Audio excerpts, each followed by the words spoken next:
dia, irmãs.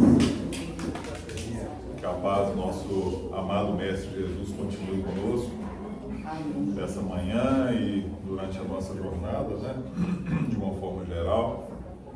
A proposta da casa hoje é a gente trazer um pouco reflexões sobre uma parábola, mais uma das parábolas contadas pelo Cristo, que está registrada no Evangelho de Mateus, que é uma parábola que Jesus, sabedor como é de tudo, deixou para nós e nós ainda hoje estamos tentando aprender a praticar essa lição tão bacana que a gente vai ver aqui, que ele deixou para nós. Essa parábola, as parábolas, a gente deu o nome para elas, né? Então alguns chamam de parábola do devedor implacável. Então a gente vai trazer aqui essa passagem, mas já viu por outros nomes também, mas o que importa é a mensagem, né? Essa parábola está registrada lá no capítulo 18 de Mateus. Mateus trouxe para nós no capítulo 18, nos versículos 23 a 35.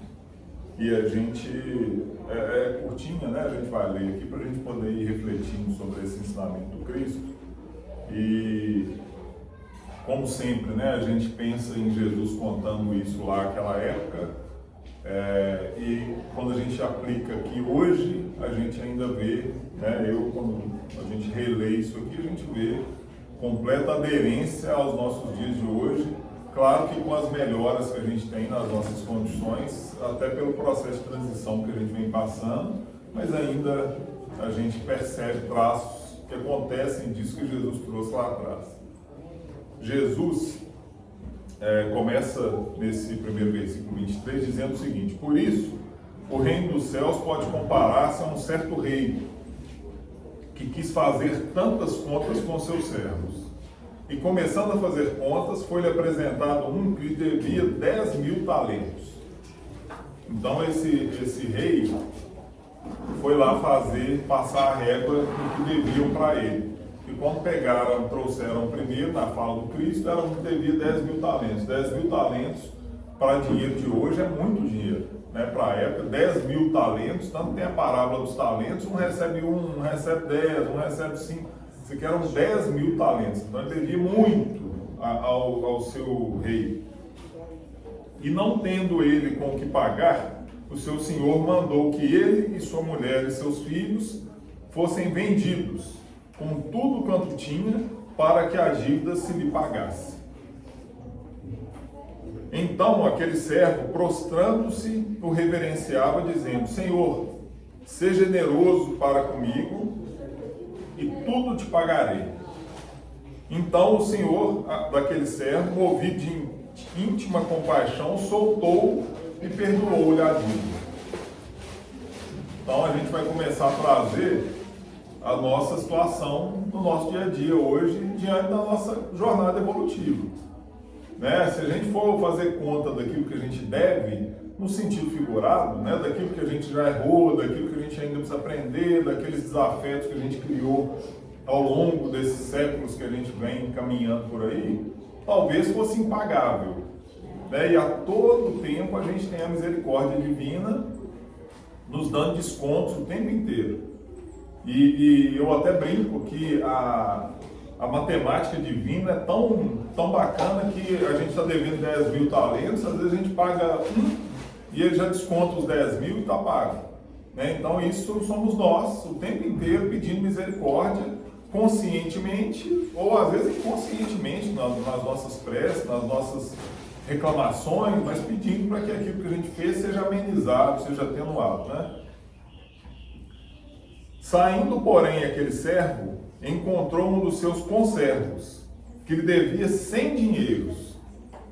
Então, isso também podemos trazer para a nossa jornada, né?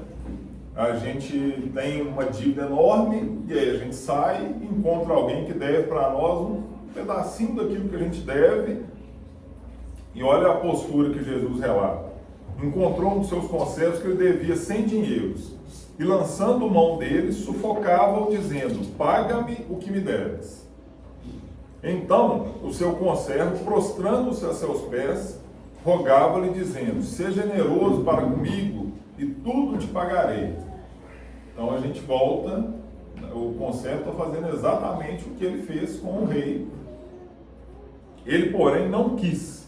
Antes foi lançado na prisão até que pagasse a dívida.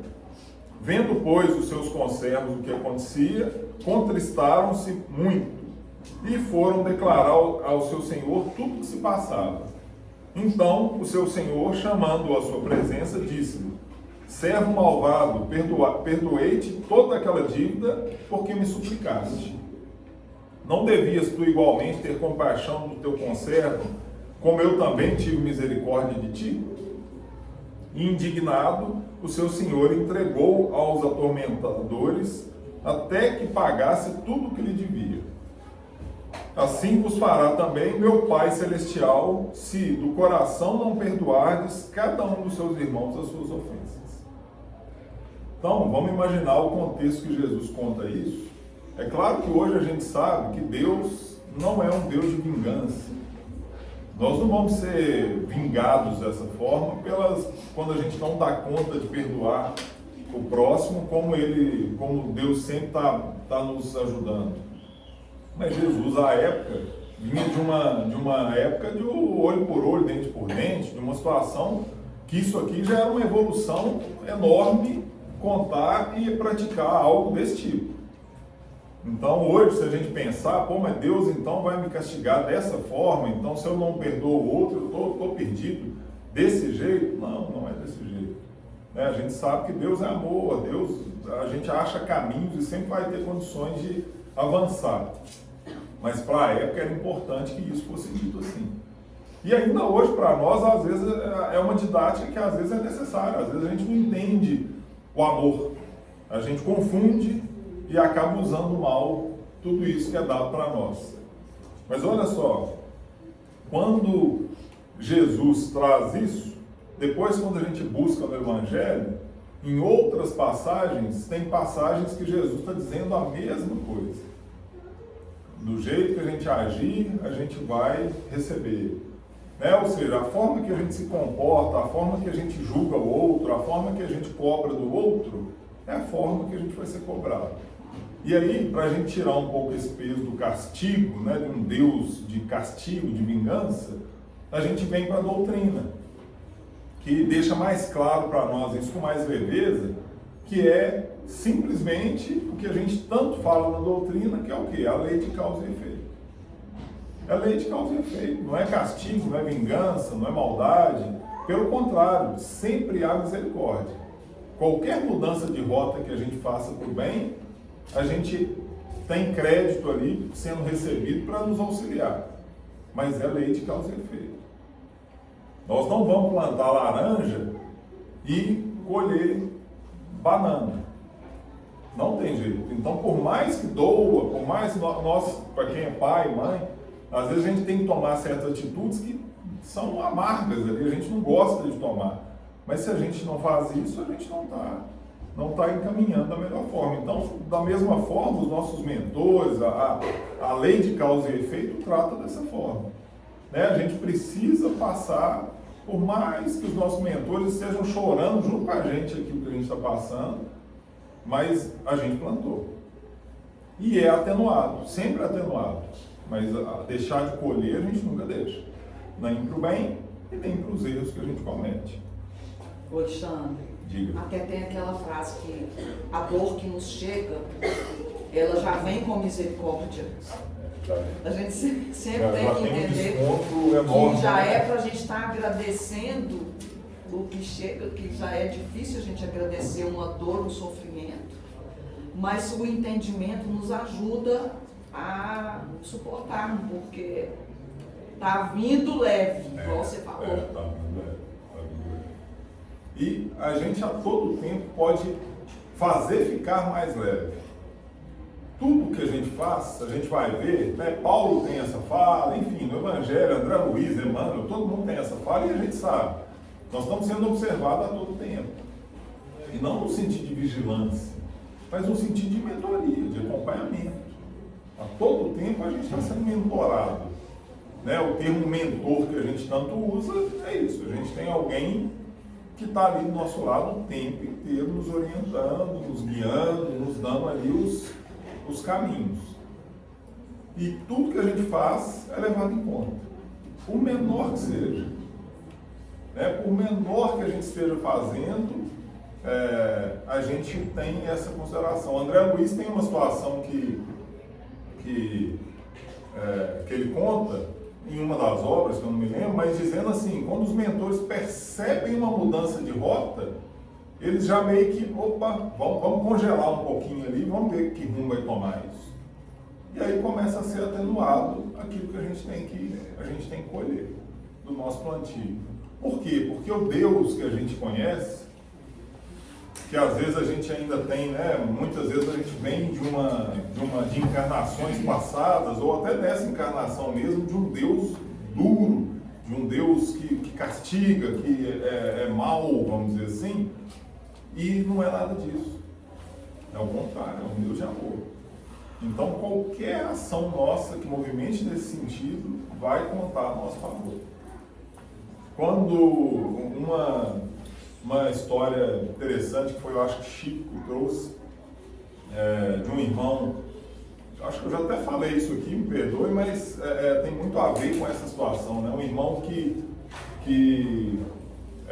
nasce com a programação de perder os 2 braços, porque tinha, em vidas passadas, tinha sido um senhor de engenho, que tinha tirado o braço dos escravos de acordo com o que eles faziam, então ele nasce com essa programação.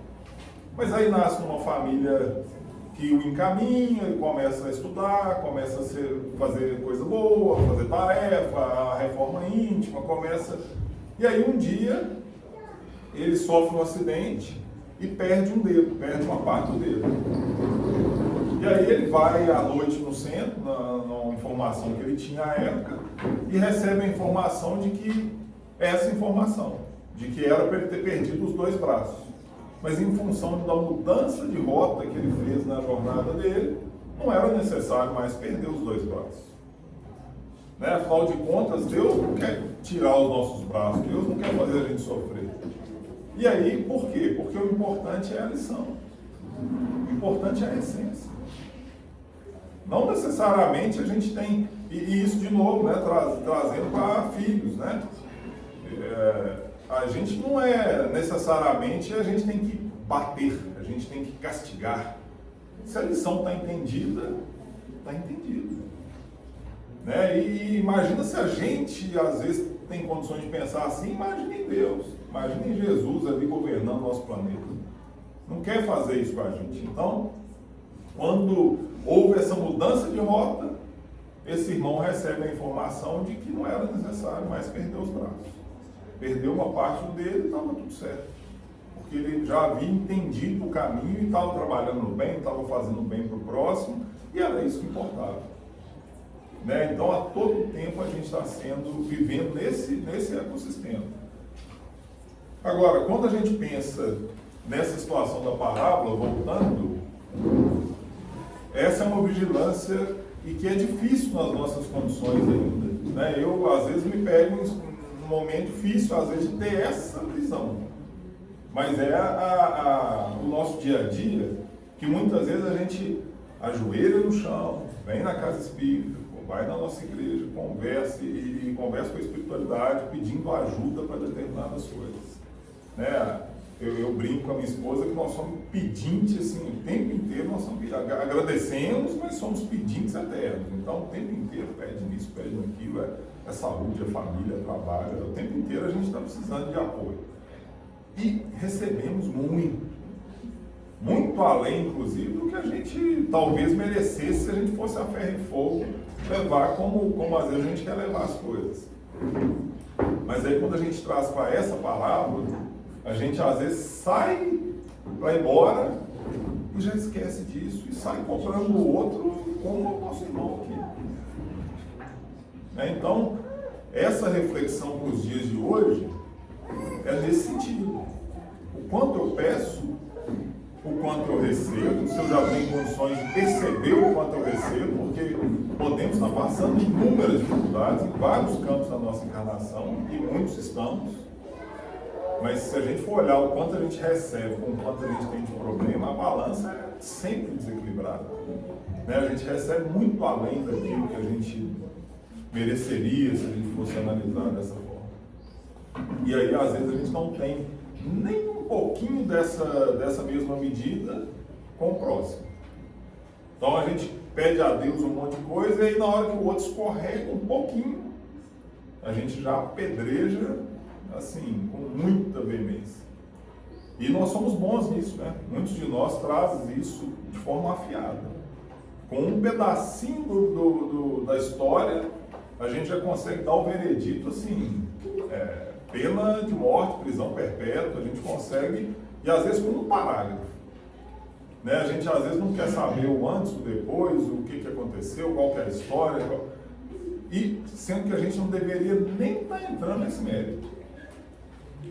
Às vezes a gente se perde dando opinião sobre tudo, ainda mais hoje, né? Época de a informação tão rápida, rede social, e a gente tem que dar opinião sobre tudo.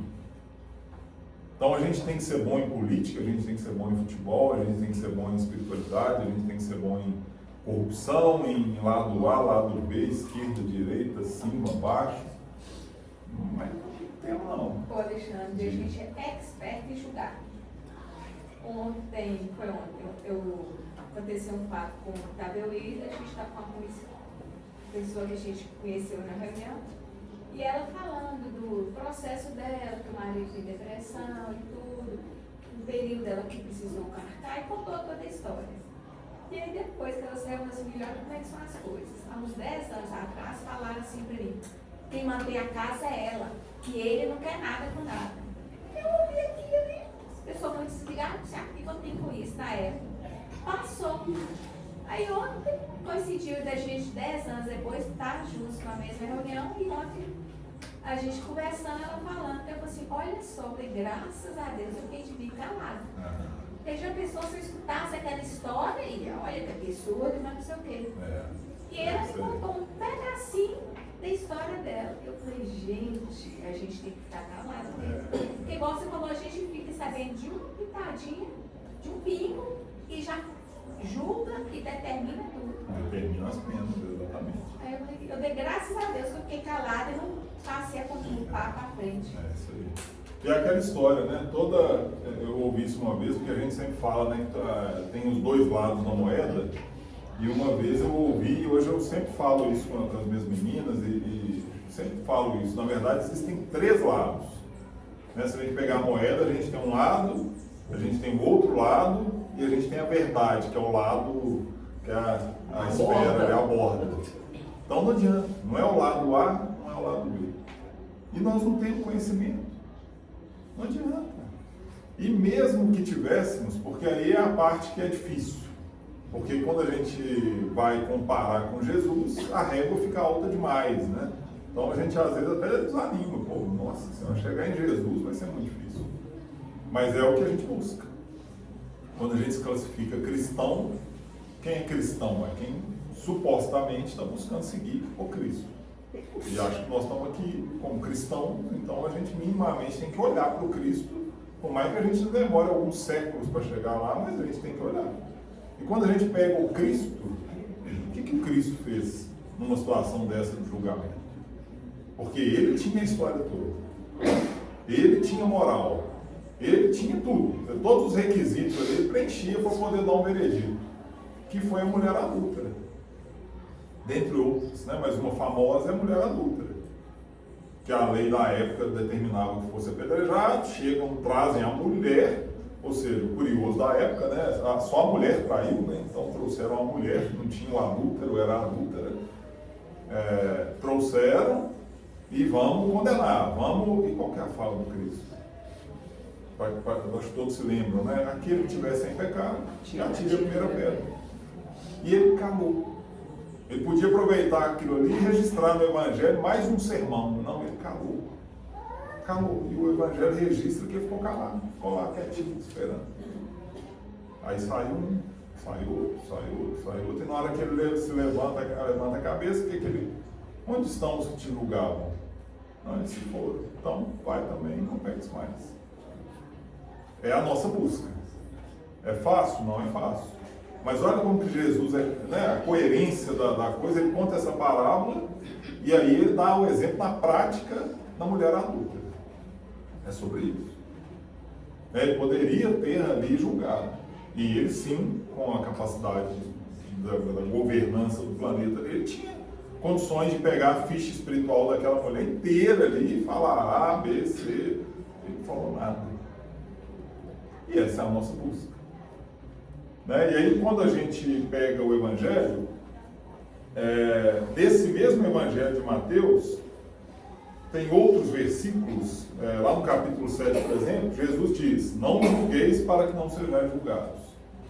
Essa frase é famosa, mas a gente esquece dela. A gente julga e depois, quando alguém quer falar alguma coisa com a gente melindra ainda.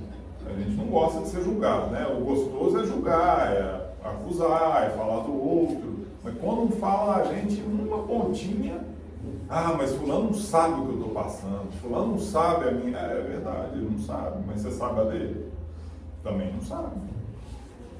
Né? Então, não que a gente não esteja errado, ou que a gente esteja, não importa. O que importa é que a gente costuma se melindrar, mas na hora de fazer, muitas vezes a gente se esquece. Então, e aí Jesus completa: porque com o juízo que julgardes, sereis julgados, e com a medida que tiverdes medidos, vos tornarão a medir.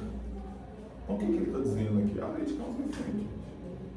Isso é a lei de causa e efeito. Aquilo que a gente fizer, a gente vai receber. Não tem jeito, é inevitável. E aí ele traz um outro que faz parte disso, né? E por que reparas tu no argueiro que está no olho do teu irmão e não vês a trave que está no teu olho? Ou, como dirás a teu irmão: deixa-me tirar o argueiro do teu olho, e eis uma trave no teu olho? Hipócrita, tira primeiro a trave do teu olho, e então verás claramente para tirar o argueiro do olho do seu irmão. Então, a gente precisa lembrar desse ensinamento, que é muito curto, né? Não julgar para não ser julgado. E talvez facilite um pouco a gente pensar, no sentido de que se estamos aqui encarnados, nós não temos santo. Né? Não tem quem está aqui que não tenha erro, não tenha busca por melhor, não tenha necessidade de reforma íntima. A não ser que a gente tenha casos assim, de missionários ali que são pouquíssimos entre nós, com essa condição talvez já mais avançada.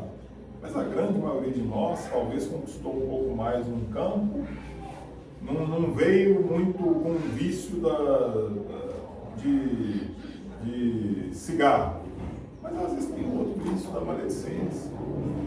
Não veio com um problema em tal área, mas tem problema em outra área. Então a gente, quando lembra disso, talvez ajude a gente um pouquinho a ser um pouco menos duro nas nossas conclusões, nos nossos julgamentos, né? E antes desses versículos, tem a fala de Pedro perguntando para Jesus: até quantas vezes pecará meu irmão contra mim e eu lhe perdoarei? Até 7? E a fala de Jesus: não te digo que até 7, mas até 70 vezes 7 vezes. Então a gente eternamente vai ser perdoado por Deus. E Chico disse uma vez uma coisa, pediram um perdão lá, e ele falou: perdão só é necessário quando você se ofende. Então Deus, esse perdão é para nós. Porque Jesus, conhecendo a nossa jornada, ele não está chateado com a gente do jeito que às vezes a gente se coloca, né? Às vezes tem algumas linhas religiosas que trazem: Deus está triste com a gente. Isso é coisa nossa. O conhecimento aí. Será que Jesus ficou com raiva, ficou com um sentimento ruim contra Judas? Não ficou. Isso é coisa nossa. Né? Se Judas entra por essa porta agora, depois de milênios, já evoluiu, já virou, a gente ainda vai virar, apontar o dedo ali e falar: esse Judas foi que entregou Jesus, e vamos começar uma assembleia aqui para julgar de novo, né? Porque Jesus está pleno, e a época já estava plena. Quando o soldado vem para prender e Pedro corta a orelha do soldado, Jesus estava com raiva do soldado. Jesus, com o conhecimento que tem, não poderia ter transformado situações para que não fosse daquela forma? Então isso é coisa nossa. Aí Pedro, na sede ali, que talvez todos nós teríamos, não vai prender o mestre não, e corta a orelha, e Jesus está suave. Então isso é uma questão nossa, né? E faz parte da evolução, né? A gente não pode também se crucificar com isso, isso é parte da nossa jornada. Nós precisamos caminhar para a gente ir melhorando aos poucos. Quando a gente conhece a doutrina, né, a gente começa a pensar na lei de causa e efeito, a gente começa a pensar num Deus essa justiça de uma forma mais amorosa. Muitas vezes a gente pede compreensão, mas nega a compreensão. Então, às vezes a gente está pedindo que seja para o próximo, nem para Deus, a gente está pedindo para o próximo, me ajuda, me permite fazer assim, e aí chega com o outro, a gente não age dessa forma. A gente erra e quer misericórdia, mas quando o outro erra, a gente crucifica. E quando a gente faz isso, a gente acaba se colocando num papel de uma colheita lá na frente que não vai ser legal. Então não é, se a gente quiser ser ainda com o gênero egoísmo ali dentro do nosso espírito, façamos pela inteligência de não plantar algo que vai ser ruim para nós depois. Se a gente não der conta no início de fazer por amor, fazer por caridade, por benevolência, que a gente pense pelo menos no que a gente está fazendo e o que vai gerar lá na frente. Mesmo assim ainda é difícil, porque a gente tem nossas questões que a gente traz de muito tempo e nem sempre a gente consegue esse controle. Né? A parte mais fácil é vir aqui na frente falar. Agora, na hora que a gente desliga aqui e vai para a vida ao vivo, esse é o desafio. Agora, se a gente não der conta de fazer pelo próximo, vamos começar fazendo por nós. Egoístas ainda somos, mas esse plantio, ele beneficia primeiro a nós. Quando a gente fala em perdão, eu vou perdoar o próximo. Isso é um bem para você. A música que fala que sempre fica um pouco de perfume nas mãos que oferecem rosa, é sobre isso. Estou dando para o outro a rosa, tá bom, mas o perfume está na sua mão, porque você concedeu para o outro. A gente tem, Emmanuel traz para nós no livro Fonte Viva, uma lição 135, que se chama Desculpa Sempre. Essa lição faz um comentário também do Evangelho de Mateus, que também está conectado ao nosso tema. Se perdoardes aos homens as suas ofensas, também vosso Pai Celestial vos perdoará. De novo, isso é Jesus falando há 2000 anos, era necessário esse entendimento, alinhar com o que Deus vai pensar, o que Deus vai fazer. Então, Jesus traz essa fala. E aí o Emmanuel comenta para nós: por mais graves te pareçam as faltas do próximo, não te detenhas na reprovação. Condenar é cristalizar as trevas, opondo barreiras ao serviço da luz. Olha só que interessante. Não te detenhas na reprovação. As mensagens de Emmanuel são sutis, né? A gente tem interpretações aqui que a gente pode pegar uma frase, um parágrafo e ficar o dia inteiro estudando, que ainda assim a gente vai ter novas interpretações e novas lições. Mas pensando aqui na nossa imperfeição ainda, vejam como Emmanuel é caridoso com a gente, porque ele sabe que a gente vai entrar na reprovação. Mas olha a fala dele: não te detenhas. Olha como é que eles tentam nos ajudar. Ele não está dizendo não reprove, porque ele sabe que a gente não vai reprovar. Mas ele está dizendo o seguinte: não fica lá nessa área da reprovação. Não te detenhas na reprovação. Porque a gente reprovar, eu acho que é natural ainda nosso. A gente vê uma coisa errada, a gente vê, né, outro dia a gente no trânsito e vendo um cara jogar lixo no chão, aí eu comecei a falar dentro do carro, eu pensei, tá bom, já falou, já deu a lição. Porque eu fiquei. E falei com as meninas, aí as meninas já começaram, aí entrou um clima ruim. Eu falei, não, tá bom, já entendemos, vamos em frente. Porque é isso, a gente ainda não consegue não reagir. E isso é detalhe, né, gente? Isso é lixo no chão, é uma coisinha boa. Agora, quantas coisas a gente não vê ligadas à violência, ligadas à corrupção? Ah, porque o fulano roubou não sei quanto. Tá, gente, roubou. Será que a gente roubaria, não roubaria? Como a gente agiria naquela situação? Mas vamos em frente. Porque às vezes a gente vai e vira um transmissor da notícia também. Aí encontra com outro, você viu fulano, tanto que ele roubou. Aí começa a virar um negócio, ou seja, Emmanuel está recomendando o seguinte: reprova, mas não fica lá não. Não te detenhas na reprovação. Porque isso opõe barreira ao serviço da luz. E aí a gente lembra da história do Chico, que alguns aqui já ouviram também. Eu mesmo já disse aqui, mas é uma historinha que já foi falado muito aí.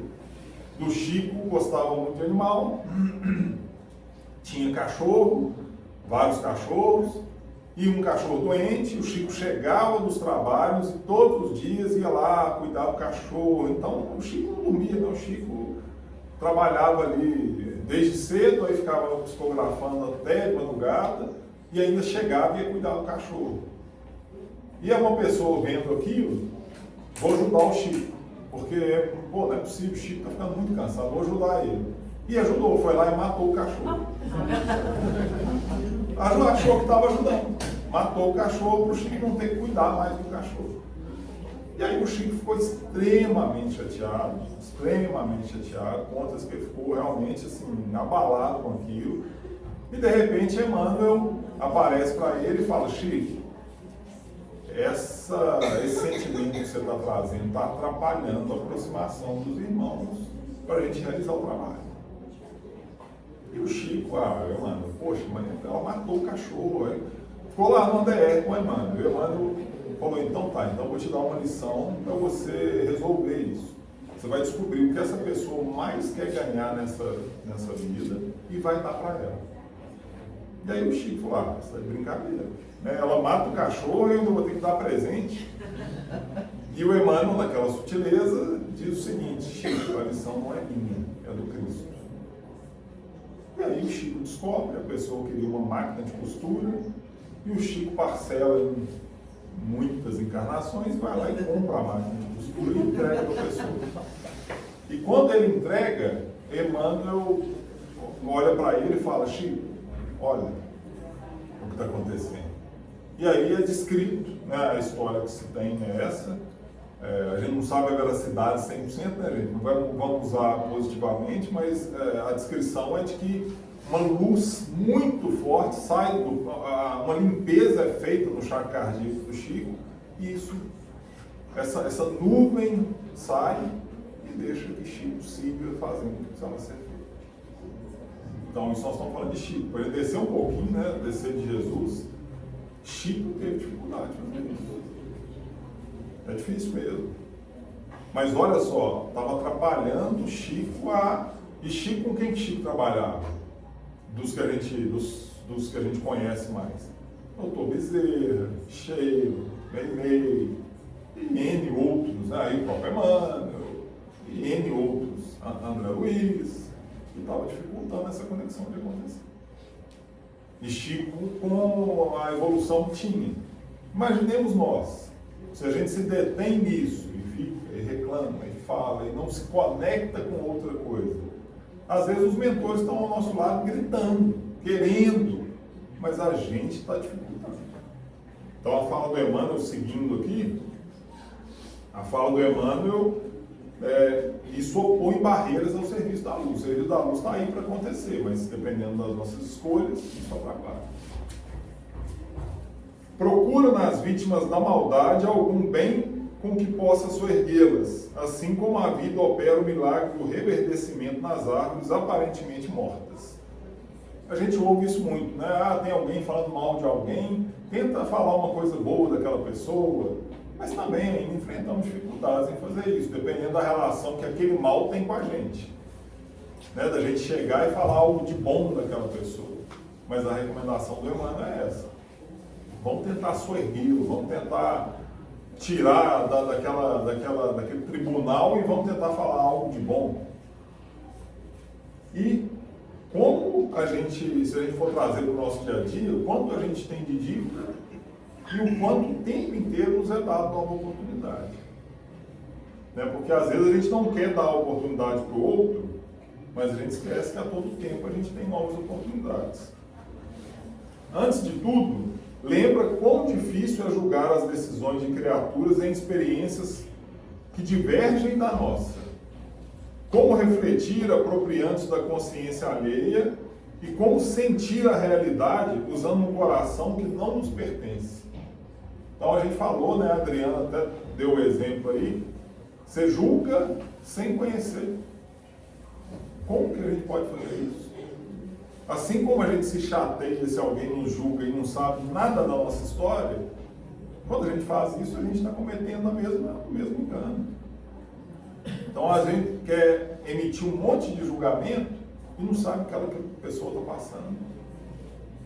Uma vez, eu falo muito isso, né, da gente ter uma página só do processo nas mãos, é por isso, né, a gente não tem um conhecimento amplo da situação. E aí, sem pensar em reencarnações diversas, mas pensando na única, quando a gente pensa, uma história que eu ouvi uma vez de um palestrante falando, ele acompanhava um trabalho num centro, num determinado tipo de trabalho, e uma irmã sempre chegava atrasada. Sempre chegava atrasada. E aí ele até diz, né, que ele relembra aquele velho conceito, né, quando a gente tem que chamar atenção, tem que ser no particular, e quando a gente quer elogiar na frente das pessoas. E ele falou, eu me esqueci dessa máxima e fui chamar a atenção da pessoa na frente de todo mundo. E aí foi tentando ser um bom samaritano, é o que a gente tenta às vezes, né? Mas foi, minha irmã, você está atrasando todo dia, isso é ruim, papapá. Foi lá dar uma liçãozinha de moral naquela irmã. Segundo ele, com todo amor e carinho, mas foi lá expor ela naquela situação. E aí depois ele foi saber, ela foi contar, que essa irmã tinha um filho com uma deficiência grave, que tinha uma dificuldade grande financeira, de ir todo dia para ali, e ainda assim chegava atrasada. E ainda assim chegava, porém atrasada. E aí ele conta que foi extremamente envergonhado. Por quê? Porque ele falou, eu mudei completamente a minha ótica. Para mim passou a ser uma grande vantagem ela conseguir chegar atrasada. E ele ainda disse, se fosse eu na condição dela, provavelmente não estaria participando do trabalho. Eu usaria isso como uma desculpa perfeita. Eu estou sem grana até para pegar um ônibus para ir. Eu tenho um filho com uma deficiência grave. Eu não consigo participar desse trabalho. E aí ele muda completamente o ponto de vista. Por quê? Porque ele conheceu mais um pouquinho. Aí se conhecer mais um pouquinho, por que tem essa condição? Por que o filho está assim? Aí você vai ampliando. Mas às vezes com uma página a mais, a gente já consegue mudar um pouco o nosso ponto de vista.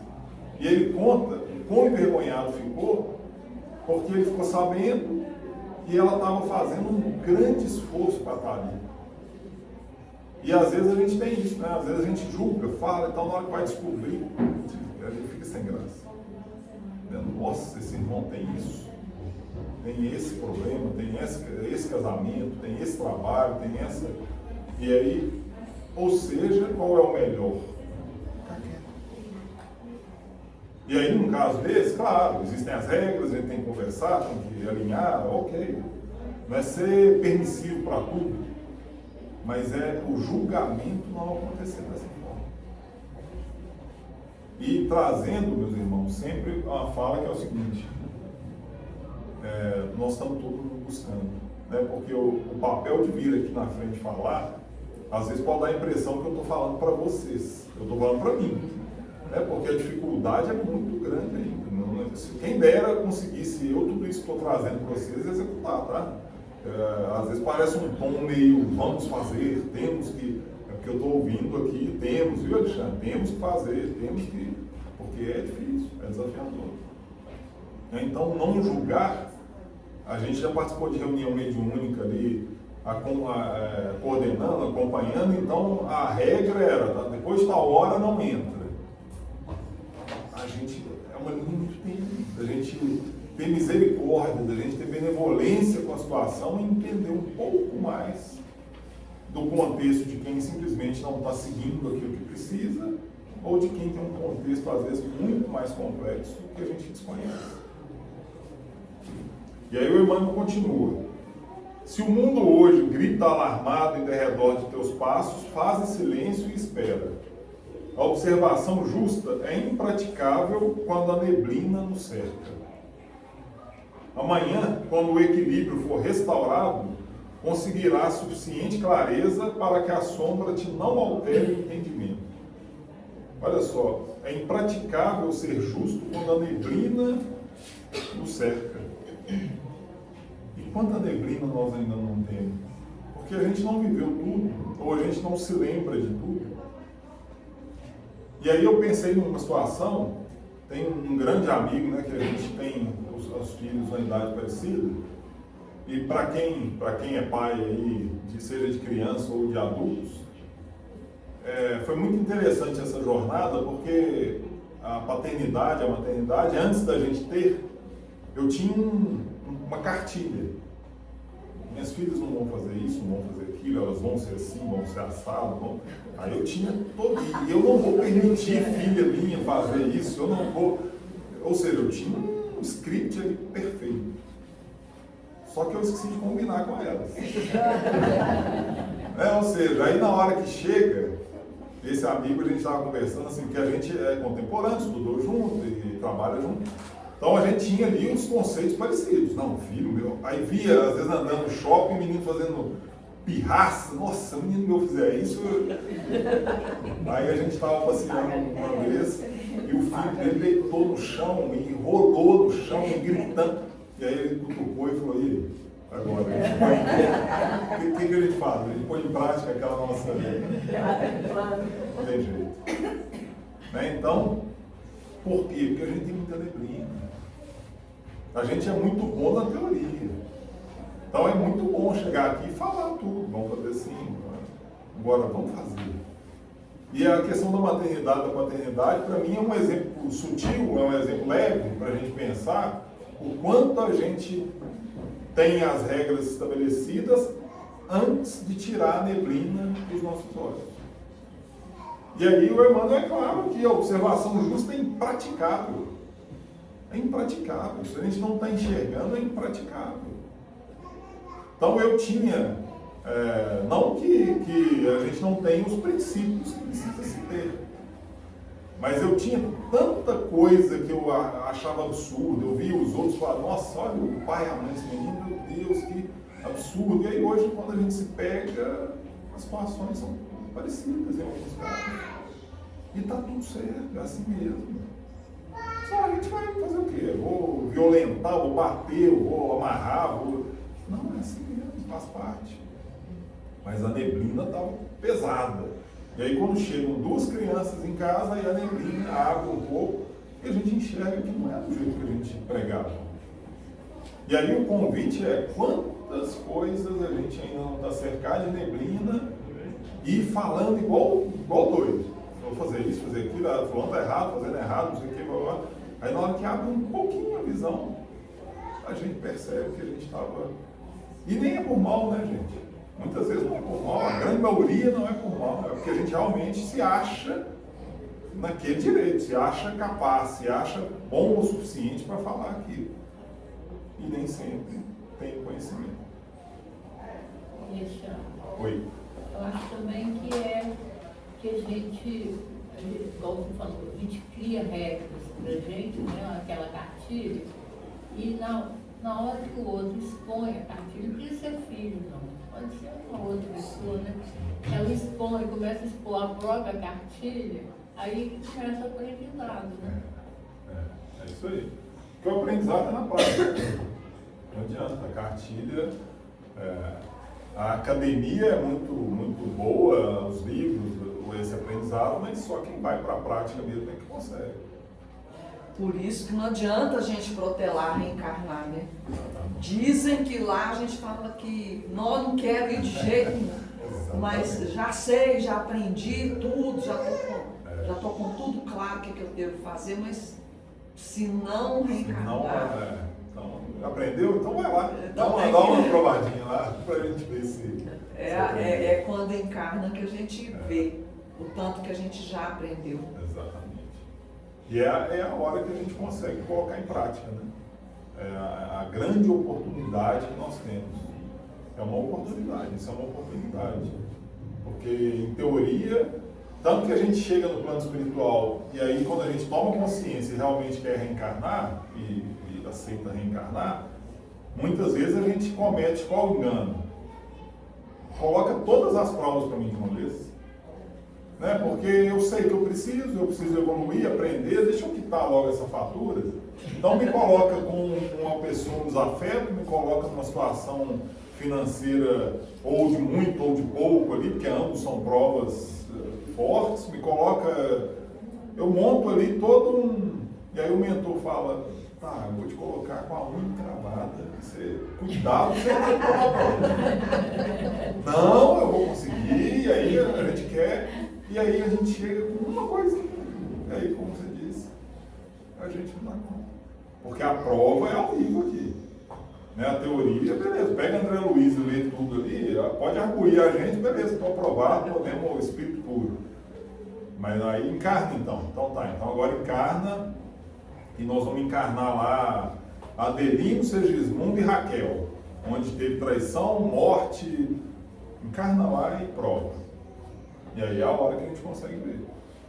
Né? Então, e aí para a gente finalizar essa lição do Emmanuel, né?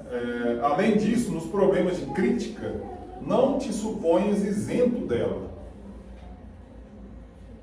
Através da nociva complacência para contigo mesmo, não percebes quantas vezes te mostras menos simpáticos aos semelhantes. Se há quem nos ame as qualidades louváveis, há quem nos destaque as cicatrizes e os defeitos. Então o problema da crítica também muitas vezes é esse, né? A gente, como a lição do Cristo que a gente leu há uns minutos atrás, a gente vê no outro, mas não enxerga em nós mesmos. Então a gente critica, a gente fala, o exemplo que eu estou dando aqui da paternidade, da maternidade, os pais dessa criança, como deixam, como não deixam, são chatos com alimentação, ou com o que assiste, não assiste, usa celular, não usa celular. A gente tem regra para tudo. Mas é a gente. A nossa hora é a hora que a gente pratica, é a hora de pôr em prática. Então o Emmanuel está trazendo para nós, não nos achemos também livres do julgamento. Assim como a gente desliza e julga, o outro também desliza e julga. Às vezes ele tem razão, às vezes ele não tem razão. Mas a gente percebe que esse processo ele é extremamente improdutivo, né? Porque tendo razão ou não tendo razão, qual é o ganho? Eu estou criticando o outro, eu tenho razão, eu estou certo. Tá, o que eu ganhei com isso? E o outro, ganhou o quê? Criticar o outro ajuda mesmo a gente pegar um outro e falar que seja tudo verdade, a gente lançar tudo em cima dele. Isso ajuda mesmo? Não acho que seja produtivo. Não achamos, né? Não é produtivo. E aí o contrário, eu falo e aquilo tudo é mentira. É produtivo. Perdemos tempo, energia e não resolveu nada. Então esse processo do julgamento, se a gente tenta deixar de lado, com exercício diário, com exercício pequeno, porque isso é uma tendência que a gente traz de muito tempo, muitas vezes. Então não adianta a gente querer se transformar de uma hora para outra 100%, porque nós vamos ter dificuldade. Mas é diário. É numa bobeira o trânsito, que eu sempre cito, né? O trânsito é uma grande oportunidade, um grande exercício. Fulano está me fechando, fulano quer me passar, fulano... Muitos aprendizados que eu tenho e tive no trânsito. Mas aí eu ouvi uma história uma vez de uma amiga, ouvi da boca dela mesmo, uma verdade que aconteceu. O pai com a avó no carro, levando para o hospital e furou todos os sinais, fechou todo mundo, furou todas as filas para chegar no hospital. E quando chega no hospital, o médico disse, se demorasse mais 1 minuto, ela tinha desencarnado. E isso é história verídica. A Cris, minha amiga, me contou, a avó com o pai, enfim. E aí hoje, quando isso acontece, aquela raiva, né, não vai na minha frente, não vai passar não vai furar a fila não. Okay? Aí eu lembro, nossa, se tiver alguém lá desencarnando, vai ver por minha conta esse negócio. deixa aí. Cai na sua conta. Deixa aí, né? Ou seja, que seja nesse tipo de exercício. Que seja por um motivo não nobre ainda, meu irmão, vai com Deus, pode ir. Não, deixa eu não vou me comprometer mais. Mas a gente não sabe, né? De novo a gente traz para a nossa história, a gente sabe da história do outro. A gente sabe o que está acontecendo naquele carro. Pode ter alguém ali que realmente está de muita má fé ali, de querer ganhar vantagem em cima do outro, pode. Mas pode ter alguém ali numa situação que a gente nem imagina. E isso, de novo, o trânsito é um caso de vida real, dia a dia. Mas isso vale para tudo, né? Às vezes a gente vê alguém de cara feia, nossa, fulano só fica de cara feia. Aí você vai entender, às vezes carrega uma encarnação complicadíssima, com relações completamente tóxicas, com doença, Aí quando a gente pensa, fala, nossa, se fosse eu naquilo ali, não ia ter nem cara feio, né? A gente ia fazer não sei o quê.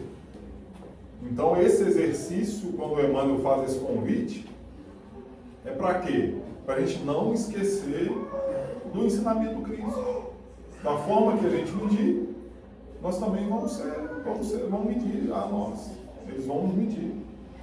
Se há quem ajude exaltando-nos o porvir luminoso, há quem nos perturbe, constrangendo-nos a revisão do passado escuro. Usa, pois, a bondade e desculpa incessantemente. Ensina-nos a boa nova que o amor cobre a multidão dos pecados.